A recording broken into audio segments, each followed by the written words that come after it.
The automatic doors of Elara Tech's towering headquarters slid open with a soft whoosh, welcoming Ethan Reyes into a world he had only glimpsed from the outside, on glowing TV screens, magazine covers, or through the glass on long, quiet walks home. The polished marble floor mirrored his worn-out shoes, and the steel and glass walls whispered of wealth and ambition far beyond his reach. Clutching a notepad and adjusting the collar of his only decent shirt, one ironed with care that morning by his mother, Ethan stood frozen for a moment, heart racing, before stepping toward the reception desk. After announcing himself, he took a seat on a designer chair that felt too elegant for someone like him, eyes fixed on the vast city beyond the floor-to-ceiling windows. Just then, the elevator chimed, and out stepped Samuel Donovan, the formidable CEO of Elara Tech, his presence cutting through the room like a blade. Without much exchange, Samuel led Ethan to his sleek, minimalist office where a quiet but intense interview began. Ethan spoke of his dreams, his admiration for Elara's global outreach, and most of all, his mother, Maria, who had raised him alone, worked endless shifts, and taught him to tinker with radios and dream bigger than his surroundings. Samuel listened quietly, until his gaze landed on Ethan's wrist, a simple twine bracelet with a bead. Curiosity sparked in his eyes. He opened a drawer and retrieved a worn silver ring, engraved delicately inside. "My mother had this.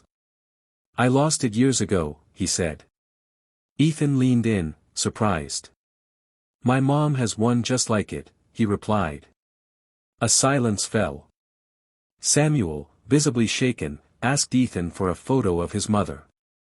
When he saw her image on Ethan's phone, Maria smiling in a modest kitchen, the same eyes, the same warmth, his breath caught. "Maria Reyes," he whispered. The name echoed like a ghost from his past. He turned to the window, grappling with memory. "I knew her," he said slowly. "We were young, in love. I left. Life took me far, but I never forgot her." As the pieces fell into place, the timeline, the age, the name, Samuel looked at Ethan, now not just as a candidate, but as a possible reflection of a life he left behind. "How old are you?" he asked quietly. 22, Ethan replied, confusion creeping in. Samuel closed his eyes, pain and realization crashing over him. "My God," he breathed, the ring still trembling in his fingers. In that moment, everything changed.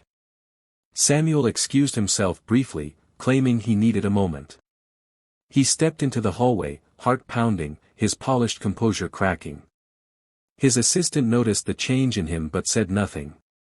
Inside his mind, old memories surged, Maria's laugh, their late-night talks, the promise to stay in touch that he had broken when ambition pulled him away. Could Ethan really be his son? He needed answers, but first, he needed to see Maria again. Later that evening, Ethan returned home to their small but cozy apartment. He told Maria about the strange interaction, about the ring.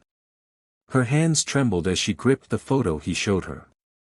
"Samuel Donovan," she said slowly, voice distant. "I never thought I'd hear that name again." Her eyes welled up with tears. Ethan watched her, stunned, as she pulled out a small wooden box from the back of a drawer. Inside was the matching silver ring.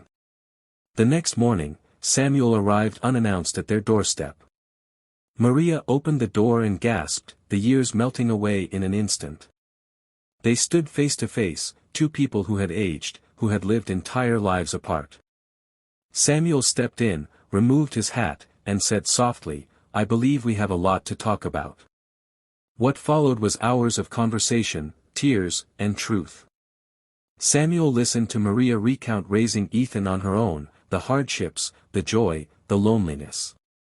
Ethan sat quietly, absorbing everything.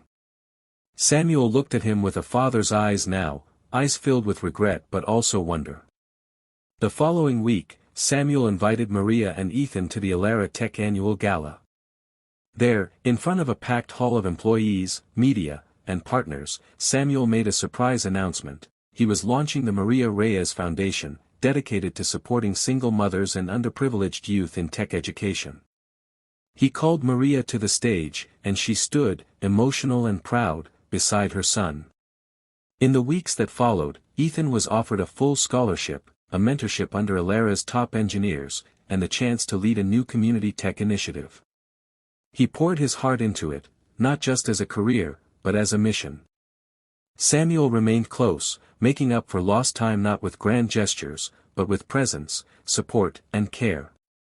Months later, Ethan stood in a sunlit community center he had helped build, teaching kids how to code, solder, and create.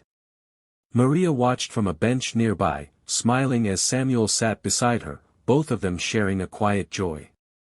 On Ethan's graduation day, the three of them stood outside their new family home, modest, warm, and full of laughter.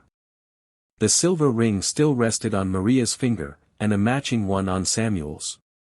Ethan now wore a new bracelet, woven from threads Maria had saved over the years, symbolizing where he came from, and how far he'd come. And as the sun set behind them, casting golden light over the city, the past and present melted into one beautiful, redemptive truth: love, no matter how delayed, can still find its